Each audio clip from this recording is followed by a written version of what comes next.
What's up guys, Chris here again with another 4 Nights of the Apocalypse manga chapter review. Now I know this video has been coming out a bit later than how the last couple have been coming out. I just had a lot of stuff going on, and if you haven't been following me on Twitter, I'm actually going to be on vacation for the next month, around the 26th, so hopefully I can upload a video before I leave. If not, it might come out later. But I will be away for pretty much the entirety of the month of August. I might have some videos done in advance so I can just continue to upload weekly. The weekly chapter reviews might have to take a break for that month. I might be able to record something. If worst come to worst, I just do like a vlog type review and upload it that same day. Because I am going to be in Greece for August, and I am going to, and it's like 7 hours ahead of how it is in like the US and stuff like that. So by the time the chapters come out, normally it's going to be like late in the evening for me, so I might not be able to record a chapter review. It might be a bit more sporadic, but that's just how it is. I'm going to have like a video or two a week built up already. I have a few videos planned to come out over the month of August regardless. So worst come to worst, the chapter reviews will have to be on break for a month. I might live tweet my general thoughts on the chapters as they come out. But yeah, I just figured I should let you guys know this in advance, so you're not wondering where the hell all my reviews are. But yeah, with all that said and done, don't forget to like and subscribe to the channel, hit the notification bell for updates on future videos. The 4 Nights content on this channel has been doing very well, and I can't wait to see how far this channel is going to go, because I honestly think that the 4 Nights content is basically carrying the recent jump in subscribers recently. So I'm just happy with that. And don't forget to check out my Patreon also to help support the channel with all these different tiers I've created. Patron-only Discord with special perks depending on what kind of tier you are at, whether it be participating in particular polls, suggestions, or asking for particular videos in general for me to review in the future. That's going to be what the Patreon account is going to be about. I also got coffee if you guys want to leave a few tips to help get these videos out a lot quicker. And yeah, that's pretty much it. So without further ado, let's get started with chapter 24 of the 4 Nights of the Apocalypse. Now, we both know that last time that we actually got to see more of King Arthur and see how he might be a bit more twisted and doesn't really care too much about the 4 Nights of the Apocalypse. And he does seem to be more or less a villain, but still has some of that Arthur charm that he had in the original series. And even told Ironside to forget the Coffin of Eternal Darkness and the 4 Nights and to go off and find his future wife, which is kind of confusing. But this might lead into something a bit cooler later on. And then at the end of last week's chapter, we had Galahad fully joined the group of Percival, Nazians, Sin, and Donnie. And this chapter kicks off right as they left town. So the chapter starts off with Percival looking back, saying how they can't really see Sistana anymore, and Donnie telling Anne it's their last chance to head back, but realizing that she's not listening, she begins to laugh and just says finally her journey to become a holy knight starts, as she is just giddy with joy that she is finally leaving her hometown to actually go on an adventure and become a holy knight. And I like how this little nice moment was interrupted by, I believe, Nazians and Donnie, as they mentioned that her father was going to give them transport, but all they gave them was one horse, which is a kind of a goofy looking horse that belongs to Anne, and apparently all the other horses in town are busy helping to rebuild. So that's honestly kind of a hilarious reveal. So we got a goofy animal that's basically like Anne's steed or whatever, which is honestly kind of hilarious. And apparently his name is Sylvain, and that it's their childhood friend. So that's honestly very hilarious. Though I do like how we basically get some funny moments with all the cast and the horse apparently kicking Percival, as Percival just smacks the horse in the back. I don't know, I find this hilarious. But yeah, as they continue to go on ahead, Anne has the lead, and as they continue to go forward, something very interesting happens. Everybody gets so far ahead of Anne and Sylvain that the horse is about to straight up collapse. And to the point where Anne just telling them to wait up. I just find this hilarious. She gets a horse so that she doesn't have to walk around everywhere, and by all means should be faster than actually walking around herself. Meanwhile, the rest of the group is just like probably like a mile, like half a mile or a mile away from her, to the point where they're just dots. And then we look at the horse on the ground. As from what I can tell, it is probably like animal speak. So there's a good chance that the horse isn't talking because it's not very clear. Because no one's freaking out about it. So this is obviously the horse's inner thoughts. As he basically goes and asks Sin if he has something to say to him, and Sin just straight up looks at him menacingly with a menacing glare, saying that if he keeps slowing them down, he's going to straight up have a horse kebab tonight for dinner. And that scared the crap out of the horse, making him very restless. And I asked the important question right after this, where they're all heading, as Percival just straight up says Leonis, and she gets up once again, all gleefully saying that this couldn't be better news for her and that she's always wanted to visit Leonis. And this is another piece of important information, is that apparently that Leonis still is considered one of the kingdoms that has the strongest and most renowned holy knights in all of Britannia, but also that the ruler and king Meliodas is the head of the Seven Deadly Sins. So again, I get the Seven Deadly Sins name dropped again, Meliodas in particular, and that he is in fact still the king of Leonis, so that is good news. I had a feeling that Meliodas would show up, and seeing as how Leonis is still around, it makes a lot of sense for Meliodas to still be king. But, you know, with how we've been tiptoeing around introducing all the different sins, it's nice to get 100% confirmation that Meliodas is still the king. And then Percival asks who the Seven Deadly Sins are, since Ironside also mentioned them. As Anna is just shook that he doesn't know about these legendary warriors and is wondering how deep in the sticks he grew up in, as everyone else is just straight up accepting it. And then the next page, we actually get a full illustration of all 7 sins, with, funny enough, Meliodas, King, Bon, and Escanor's eyes being covered, the end more or less being fully shown, as well as Merlin and Gother in the background too. But this is the first time we actually get full-on look that isn't a silhouette from like 2 chapters ago about the 7 deadly sins, as she goes on to say that what she knows is the same thing that we know more or less, is that they were thought to be as traitors to the kingdom, but they saved Leonis countless of times and even defeated the demon race in the Holy War. So I wonder, does anyone else know that Meliodas is in fact a demon? That's something that is very curious, because I would think that everybody in Leonis would probably know that Meliodas is a demon and Elizabeth is a reincarnated goddess. So it's very possible, because, you know, it's their own kingdom.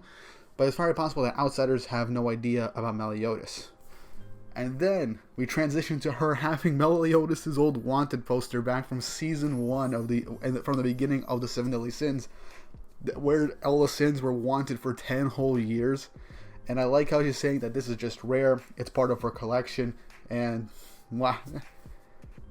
She just says she looks up to him, and I like how she's just straight up fangirling over Meliodas, and I can't wait to see the disappointment in her eyes when she finds out that Meliodas is basically, like, looks roughly the same age as all of them, no matter how strong he is. So that's going to be hilarious. And she also goes on to say that she wants to be a knight and as strong as the mighty Meliodas. And to that I say, she's got a long way to go. But before she completely gets taken over by her fangirlness, she ends up asking a very important question. Who is the leader of their group? Because it doesn't seem that they've decided on one yet. And the entire group is just dumbstruck, being as if they never really thought about it. They're all traveling together, and that they have to work as a team, and someone has to unify them. So An really does want to know who the leader is, but Percival has no idea what a leader is, apparently. So Percival is just straight up pure ignorance of everything in the world, and I've just come to accept that, and I love that about the kid.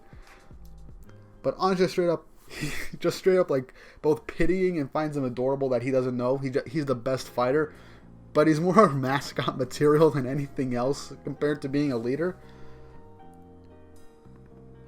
She also says that Nazianz doesn't strike her as like the leader type, but he's cool-headed and reliable, and he's pretty much the strategic talent of the group.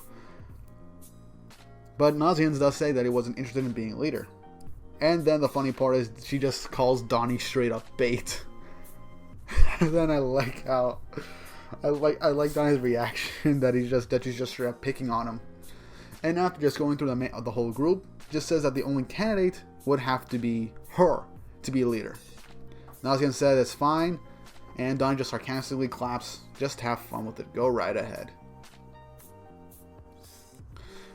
And I like how Percival ends up bringing up like the mother and daughter that Donnie saved back in Sistana from that chaos creature, saying that they thanked him and how good of a person he is, saying thank you, Holy Knight, which gave on a very angry glare at him, as he just says that it just happened to work out that way. He didn't really mean to do anything that crazy. And just grabs his arm, saying, asking him straight up, does he want to become a Holy Knight? And I like how he just says it doesn't matter. And I like that she's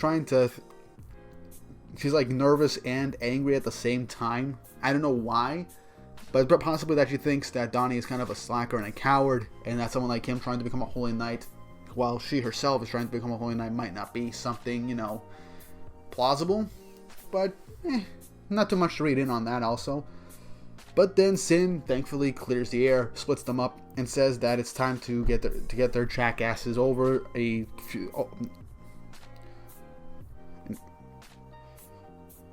Sin just says it's time to discuss future plans as he poofs out a map from somewhere. So he possibly has some type of magic that can store things, so that's pretty cool. And then we get to see a pretty nice map of southern Britannia, showing where he met Percival, and then we actually get to see God's Finger, Pison, which I believe is the place where Sin did meet Percival, and the fight with Pelgard was. Then I see the Dragon Spine Mountain, then Echo Gorge, and Sistana, and so on and so forth. And I like that on the other end, that I believe Anna is the one that points this out, the X on the map, right beneath God's Finger, apparently that's the remains of Camelot. So it's very possible that Percival grew up very close to Camelot without realizing it, and Vulgus honestly thought that being on God's Finger would keep him safe from Camelot, as probably nobody would suspect anybody of hiding there.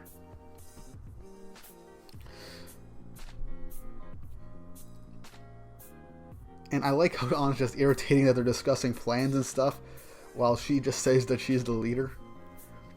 But Sin says that in order for them to get to Leonis, they have to go over the Dalflare mountain range, and that they need to repair at the town of Kant first, which is the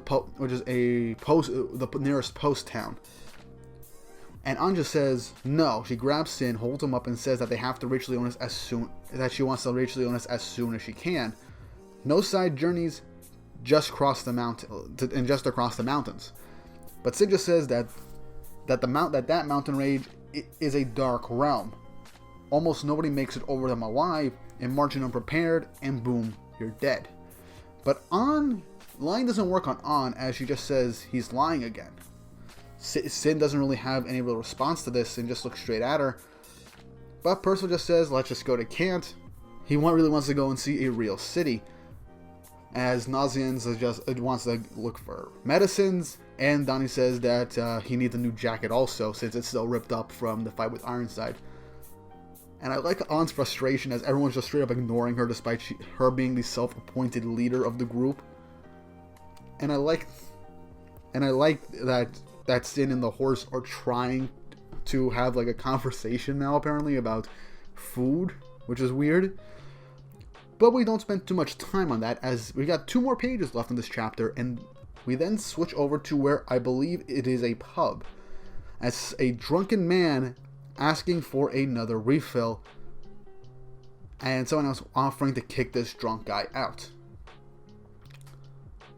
As someone is like, just leave him be, and someone else is wondering why the barkeep isn't throwing this drunk out, and if he's scared of him.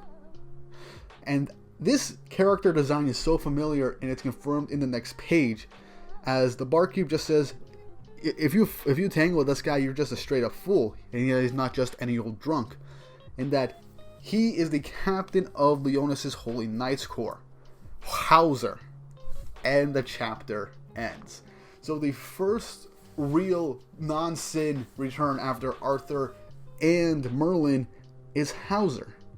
So this is something very interesting. Now, Howzer doesn't look like his usual cheerful self. As we all remember, during the Holy War at the end of the Seven Deadly Sins, Howzer was basically appointed the Holy Knight Grand Master, and it appears he might still be in that position, or maybe Gilthunder took that position and he just became one of the higher ranking knights, along with Greenmore and stuff like that. But what I want to know is where he is, because it's not confirmed where exactly Howzer is. But if I had to take a guess, the main cast is heading towards Kant. Howzer is in a pub, and he was introduced to us at the end of the chapter. So if I were to guess correctly, Howzer is in Kant, and he will encounter our heroes, and maybe he'll be the one to guide them over to Leonis. Now, what is he doing in Kant? I can't really say. Perhaps it's a secret mission, or maybe he's just depressed because he's getting super drunk. For all we know, it could just be a running gag for Howzer at the very start of this manga. Now that he's introduced that he might still be single, while Gil and Greenmore are probably married at this point and might even have kids, and he's the only one out of that trio that is still single, and he's just straight up depressed about it. That would be hilarious and also kind of sad at the same time. But if Howzer's being introduced here, I can only assume he's going to become a bit of a relevant character for the group. He is going to be the first real Holy Knight that they encounter, most likely, and for all we know, he might become a type of mentor figure to them, and it will probably inspire him to get back out there and be the best Holy Knight he can be, because, again, he's drunk in a pub far away from Leonis, so it's not clear if this is all just an act, or if he really is just there on holiday or on some kind of extended vacation because he might be depressed or something like that, or just upset over something. I don't know. But it's also possible that Sin is taking them all the way to Kant because Howzer is there. Maybe Sin knows Howzer, or maybe Howzer knows Sin. I don't know. It's all just pure speculation. I don't know how this is all going to go down, but I can almost guarantee that Howzer is going to be the person to guide them to Leonis alongside Sin, and we might get some more reveals on what's going on with the rest of the world. For all we know, Howzer could end up leading us to the next member of the Four Knights of the Apocalypse. But, yeah, there's not much else to talk about. Honestly, I'm glad we got a returning character from the Kingdom of Leonis now. I was honestly expecting maybe another member of the Sins, or maybe Gilthunder, since he was a pretty prominent character at the beginning of the series. But having it be Howzer, it seems that Suzuki might have some plans for him and making him a much more relevant character in this new sequel series, as Howzer didn't really have too much of his glory moments in the original series. He had some moments back in season 1, but by the time season 2 came around, not so much. He didn't really have any real grand entrances or moments. So if Howzer can get his due and get some really nice character moments and be like a mentor to these characters and show just how much of an experienced Holy Knight he is and how strong he is now, then I'll be happy. Because honestly, I was a little unhappy with how few moments Howzer got. I mean, you can say the same thing for Greenmore, but I just think Howzer, compared to Gilthunder and Greenmore, out of that whole trio, got the least amount of times to shine. And I think this series, now that he's introduced, being the first returning member other than Merlin and Arthur, to most likely have his grand moment. And I would like him to be the mentor of the kids until they reach Leonis, because it's very possible we're going to get one more arc now, with probably going to be called the Kant arc, or the Dalmar Mountains arc, with Howzer basically being their mentor and guide. So hopefully that's true. I want to see how Howzer has changed in the last couple of years, since the end of the Seven Deadly Sins, and perhaps he'll enlighten us on things that are going on in the rest of the world. But with all that said and done, I hope you guys enjoyed the video. Don't forget to like and subscribe for updates on future videos, and follow me on Instagram and Twitter at @TheGreekWeeb for updates on future videos. Again, I will be gone for the month of August. I'm going to have a couple of videos recorded and edited in advance, so I can upload weekly still, at least one video a week. If I have the time, I might be able to perform a 1 or 2 reviews as usual, but if not, I am sorry, but